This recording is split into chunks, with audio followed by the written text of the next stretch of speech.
not required to accept sannyas. तो श्रील प्रभुपाद जी बता रहे हैं कि अगर घर पर पत्नी सहयोग करती हो प्रचार करने के लिए, भक्ति में वातावरण हो, तो उस व्यक्ति को संन्यास लेने की आवश्यकता नहीं है। संन्यास किसको लेना होता है?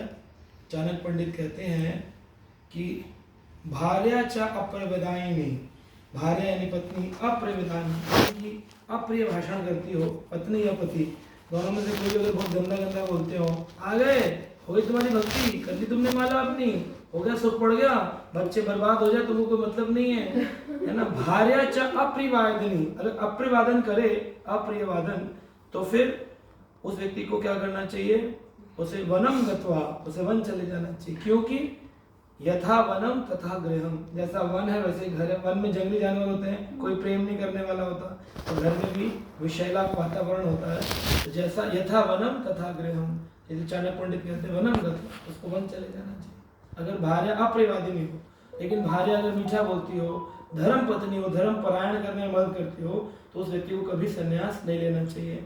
संन्यास लेके क्या करेगा? प्रचार करेगा भगवान का, वो तो वैसे भी कर रहा है, तो उसको संन्यास की आवश्यकता। श्रील प्रभुपाद जी ने संन्यास इसलिए लिया क्योंकि उनके परिवार में उनकी पत्नी तो सहयोग नहीं दे रही है।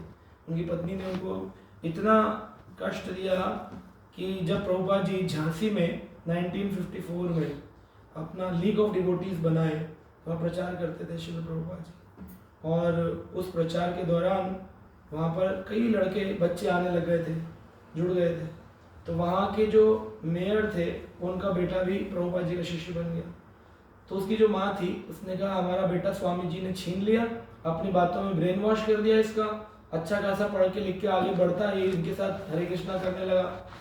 तो उसने वो ज़मीन जो थी जिस पर लीग ऑफ डिवोटीज खुला था, उसने बोला ये हमने आपको दी थी कुछ काल के लिए, अब हमें यहाँ पर वुमेन फोरम खोलना है, तो आप कृपया कर इसे छोड़। श्रील प्रभुपाद जी चैतन्य महाप्रभु का एक विग्रह था, उसे लेकर के वहाँ से चले आए। और जब आए, प्रभुपाद जी ने वहाँ पर गीता का कुछ ट्रांसलेशंस भी किए थे। तो अपने घर आए, वापस इलाहाबाद पहुँचे, और रास्ते में जो चैतन्य महाप्रभु की विग्रह था, वो उन्होंने मथुरा में केशव गौड़िया मठ में रख दिया कि कल को जब मैं आऊँगा गौड़िया मठ में संन्यास लूँगा या जैसे भी वैराग लूँगा, जैसे भी आऊँगा वानप्रस्थ लूँगा, तो मैं ये विग्रह मेरे, तो भगवान चैतन्य महाप्रभु का विग्रह जो श्रील प्रभुपाद ने पूजा किए, आज भी मथुरा के केशव गौड़िया मठ, जहाँ से उन्होंने संन्यास लिया महाराज के। प्रभुपाद जी अपने वहाँ पहुँचे इलाहाबाद, तो पत्नी बच्चे देखा कि वाइफ जो है वो साइड में कॉर्नर में खड़ी है, मुंह ऐसे कर दिया। और प्रभुपाद जी ऊपर चढ़ने लगे तो बच्चों को बोले, 3 बेटे थे, गोवर्धन, वृंदावन चंद्र, एक और एक बेटी थी। तो 4 बच्चों के साथ प्रभुपाद जी जो ऊपर आए, तो वृंदावन चंद्र सबसे छोटे, उनके सबसे प्रिय थे, क्योंकि बाकी तो बड़े हो गए थे, तो उतना वो बातचीत नहीं करते थे, माता के साथ रहते थे, इन्फ्लुएंस था। ऊपर आए तो प्रभुपाद जी ने कहा भूख लगी कुछ खाने का, तो उन्होंने वड़ा राइस और इडली, ये सब चीज़ साउथ इंडियन फूड बनाया। तो प्रभुपाद जी बोले तो घर का बना हुआ नहीं लग रहा, कहा, तो बोले हाँ पिताजी घर का नहीं बना है, माता जी की तबीयत ठीक नहीं है, हमने पास वाले रेस्टोरेंट से मंगाया। तो प्रभुपाद जी ने कहा कि मैं तो कभी बाहर का नहीं खाता हूँ, आप लोग जानते हैं, और तुम्हारी माँ बीमार तो नहीं लग रही थी अभी, ऊपर मैंने देखा उसे खड़े हुए, तो जो भी हो। फिर प्रभुपाद जी आए और अपना भगवत गीता का ट्रांसलेशन ढूंढने लगे, क्योंकि उनको एक प्रिंटिंग करने के लिए व्यक्ति मिला था जो उनको छापने वाला था इस उनकी भगवत गीता। तो पूछने लगे कहाँ है भगवत गीता, कहाँ रख दी, तुमने देखी क्या मेरी मैन्यूस्क्रिप्ट, मुझे जाना है छपवाने के लिए। मतलब सोचो 18 अध्याय के 700 श्लोकों की अंग्रेजी ट्रांसलेशन किया हो, बैठ के वर्किंग थे, ऐसे नहीं थे कि सन्यासी थे, रोज 1 घंटा 2 घंटा निकाल के लिखा होगा, ट्रैवलिंग में, झांसी में, यहाँ वहाँ सब जगह लिखा है, और घर आकर के वो मिल नहीं रहा। तो बच्चों से पूछ रहे हैं कहाँ गया वो, तो उन्होंने बोला कि पिताजी शायद माँ ने कबाड़े वाले को दे दिया, और उसके बदले में चाय बिस्कुट खरीद लिए, तो 10-5 रुपए मिलते हैं ना कबाड़े वाले। ये किसी ग्रंथ के कारण हमारे घर में क्लेश हो रहा है, सेकेंड टाइम। तो जब वो आए तो उन्होंने बोला कि कहाँ है वो, क्या तुमने कबाड़े वाले को दे दिया? फिर ऐसे कर दिया। उनको लगा था मैं ऐसे करूँगी तो मनाएंगे। प्रभुपाद जी ने बोला कि आज तुम्हें निर्णय लेना होगा, या तो चाय या तो मैं, इधर टी और इधर मी। तो प्रभुपाद जी ने 2-3 बार बोला जल्दी फाइनल करो, है ना। उनकी पत्नी का नाम था राधा रानी। राधा रानी फाइनल करो, टी और मी, टी और मी। तो चाय रखी थी, नॉर्मल चाय जो होती है, उन्होंने कप उठाया, रख दिया। प्रभुपाद जी बोले मैं समझ गया, ये तुम्हारे लिए चाय विशेष है, मैं विशेष नहीं हूँ। अब मुझे समझ में आ गया, जो स्वप्न में मेरे गुरु महाराज कहते थे मुझे संन्यास लेना चाहिए, अब समय आ गया है संन्यास। प्रभुपाद जी वहाँ से तो वृंदावन चंद्र रोने लगा, छोटा था ना, कि कहाँ जा रहे हैं पिताजी, कहाँ जा रहे हैं? बोले मैं जल्दी तुमसे मिलूंगा। प्रभुपाद जी वहाँ से चले वृंदावन आए। वृंदावन में वंशी गोपाल मंदिर में राधा रमन जी के पास में, वहाँ पर रहे 1 साल। तब इधर उधर घूमता है, गौड़िया मठ में कि कोई ट्रांसलेशन के लिए पैसे दे दे, छापने के लिए पैसे दे दे, और दोबारा वो मैन्युस्क्रिप्ट लिखना प्रारंभ किया। तो हम देखते हैं प्रभुपाद जी की लाइफ में कितना स्ट्रगल है। हमारा छोटा सा स्ट्रगल आता, हम कहते छोड़ो सेवा, है ना। इतने सारे मतभेद हुए श्रील प्रभुपाद जी के जीवन काल में। प्रभुपाद जी ने संन्यास लिया केशव गौड़िया मठ से। उनको पहले उन्होंने प्रयास किया था कलकत्ता से संन्यास मिले। कलकत्ता वालों ने कहा कि हमारे पास ज़्यादा पैसे वैसे तो है नहीं, और अगर हमारे पास होंगे भी तो हम आपकी गीता नहीं छापेंगे, पहले तो हम गौड़िया मठ के गुह्यतम ग्रंथ छापेंगे, षड संधि। तो वहाँ के जो सारंग गोस्वामी थे उन्होंने कहा नहीं, हमारे पास अभी अगर आपको संन्यास लेना है तो आपको यहाँ आके रहना पड़ेगा, हम विदेश नहीं भेज सकते आपको, हमारे पास पैसे नहीं है, ना ही हम आपके छापने के लिए पैसे दे सकते हैं। आप आइए, रहिए, शिष्य बनाइए, संन्यास लीजिए, 2-4 बनेंगे, उनसे फंड लीजिए, देखिएगा, फिर जाइएगा 3-4 महीने साल भर बाद। प्रभुपाद जी बोले ये तो बड़ा गड़बड़ है। बोले यहाँ के वातावरण बहुत अच्छा है, कलकत्ता के कमरे बड़े बड़े हैं, हवा बहुत अच्छी आती है। उन्होंने कहा हवा तो वृंदावन में भी आती है और यमुना की आती है, वहीं रह लेंगे। प्रभुपाद जी चले। फिर उन्होंने केशव प्रज्ञान गोस्वामी महाराज से प्रयास किया कि वो उनको दीक्षा दे संन्यास की। संन्यास जो होता है वो आपके गुरु भाई भी दे सकते हैं, समझ रहे हैं आप।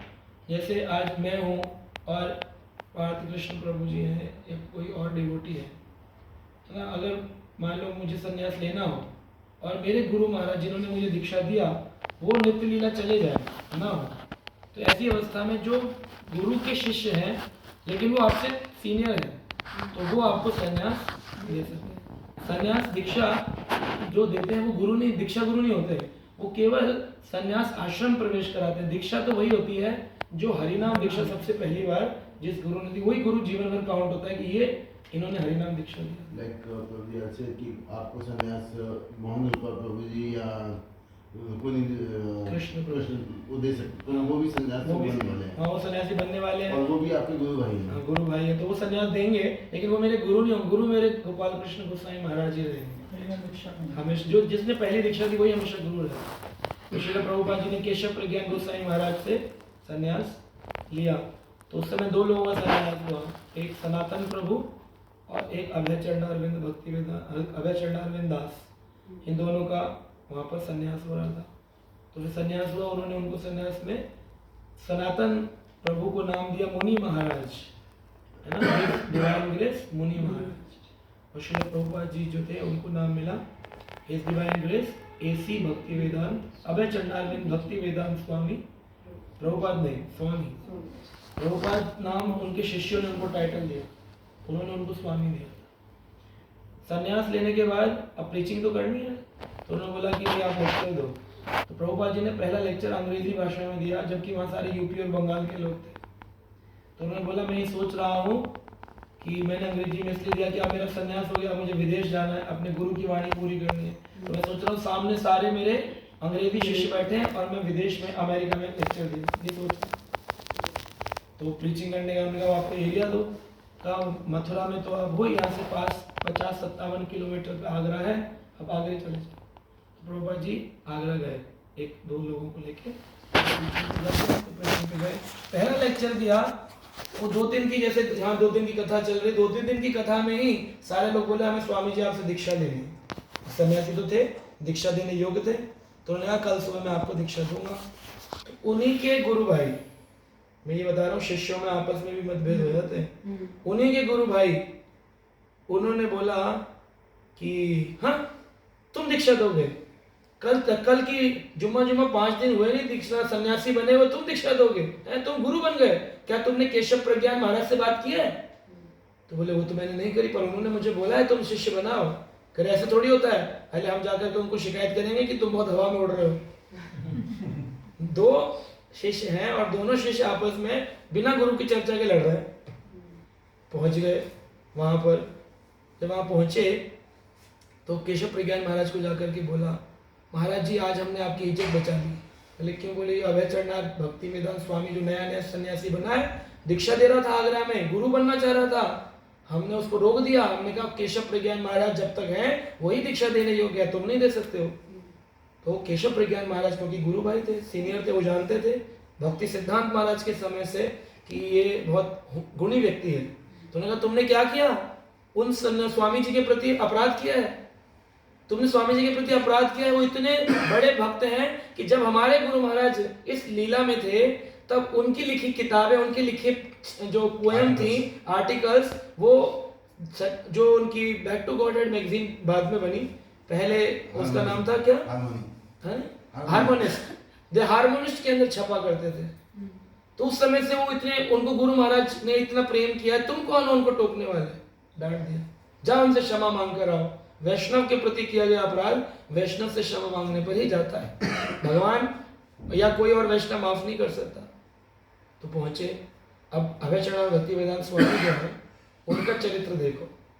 जब वो आए वंशी गोपाल मंदिर में, उस समय वो रहा करते थे, तो वंशी गोपाल मंदिर में आए मिलने के लिए सारे के सारे डिसाइपल, और आकर बोले स्वामी महाराज, उनको स्वामी महाराज बोलते थे। तो स्वामी महाराज हमसे गलती हो गई, हमने आपको साथ ऐसा व्यवहार किया, आप हमें क्षमा करो। बोले क्या व्यवहार किया? मुझे तो कुछ याद नहीं। तो उन्होंने कहा हमने आपके साथ ऐसा किया था ना। बोले अच्छा, तुमने मेरे को नीचे दिखाने के लिए किया था? अच्छा, मुझे तो नहीं, मुझे तो लगा मेरे गुरु महाराज की वाणी तुम्हारे रूप में मुझे ज्ञान प्रदान कर रही है कि मैं अभी गुरु बनने योग्य नहीं हूँ, कहीं मैं हवा में न उड़। बिल्कुल सही तुमने मुझे सब बताया था। तो रुको, मैं आप लोगों को इसके लिए धन्यवाद तो दूंगा। तो आइए इसको सेटल कैसे किया जाता है। कभी दो भक्तों में अगर मतभेद हो जाए तो प्रसाद खिला करके उसको सेटल करना चाहिए। क्योंकि देखो इतने सारे विश्व में कितने लोग होंगे जो भगवान कृष्ण को मानते होंगे? लाखों 700 करोड़ लोगों में से कितने होंगे जो कृष्ण की पूजा करते होंगे? हिंदुत्व ही 12-15% है। 63% तो नास्तिकवाद है, 63% नास्तिक है। बाकी बचे 63% में से कितने बचे? 37%। 37% तो टोटल बच्चे तो नास्तिक एथिस्ट नहीं है। 37% में 4 धर्म में बांटो, 4 में क्यों 5 में? बौद्धिज्म भी है, जैनिज्म भी है, फिर आपका हिंदुइज्म है, सिखिज्म है, वैष्णव कृष्णिज्म है, इस्लामिक है। इतने 5, 6, 10, 12 में बांट दो तो हिंदुत्व में 12-15% लोग आते हैं।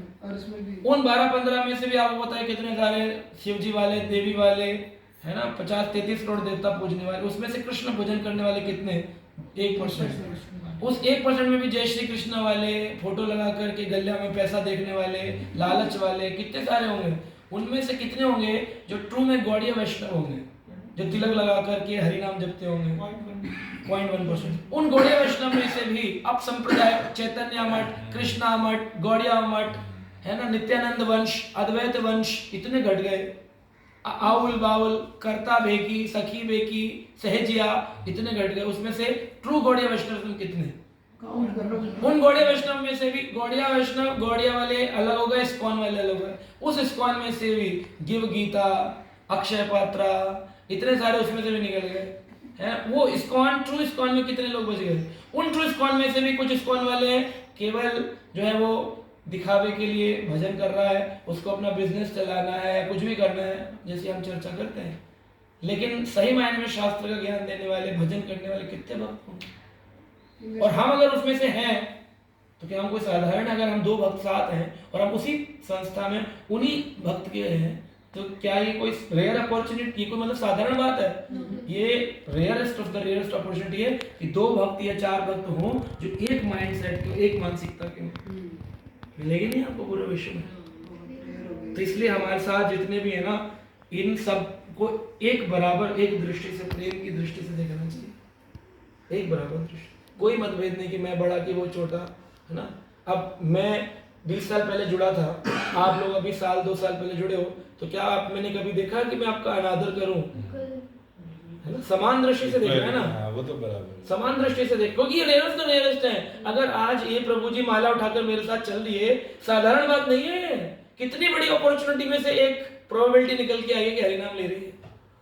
ये कोई ऐसा नहीं भाग्य उदय होता है तब हरि नाम लेता है। उन भक्तों के प्रति अगर हम निंदा का भाव रखें या हम कंपैरिजन का भाव रखें तो क्या हम भक्ति कर पाएंगे? नहीं, बिल्कुल नहीं। तो हमने मतलब उस रेयरेस्ट अपॉर्चुनिटी, उस ज्वेल को भी लॉस कर दिया।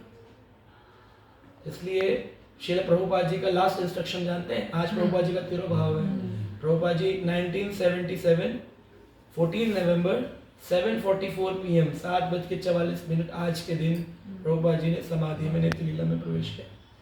10वां स्कंद 13वां अध्याय का ट्रांसलेशन कर रहे थे भागवत का, और प्रभुपाद जी आज नित्य लीला प्रवेश किया। क्या इंस्ट्रक्शन था लास्ट?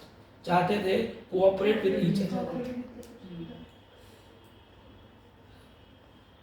तो ये रहना चाहिए हम सबको।